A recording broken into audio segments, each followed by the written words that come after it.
तिरंगा प्यारा झंडा ऊंचा रहे हमारा, वीरों को हर्षाने वाला, प्रेम शुदा बरसाने वाला, मातृभूमि का तन मन सारा, झंडा ऊंचा रहे हमारा। वंदे वंदे भारत माता की वंदे मातरम वंदे मातरम वंदे मातरम वंदे वंदे मातरम वंदे मातरम वंदे मातरम वंदे वंदे मातरम वंदे मातरम वंदे मातरम वंदे।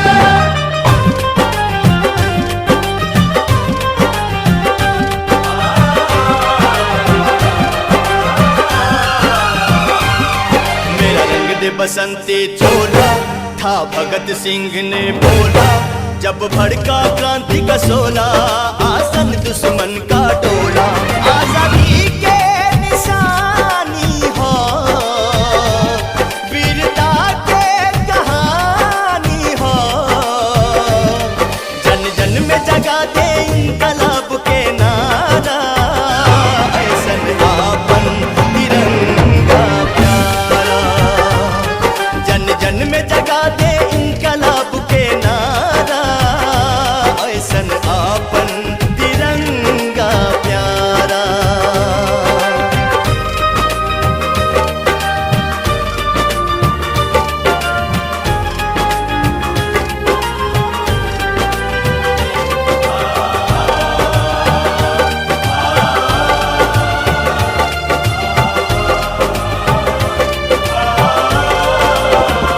शहीदन के कुर्बानी केसरिया याद दिलावे, रहे कायम हरियाली, हरा रंग सबके सिखावे, सादगी छूट न जाए, श्वेत संदेश देला, रुके ई कदम कबो ना, चक्र उपदेश देला, रुके ई कदम कबो ना, चक्र उपदेश देला।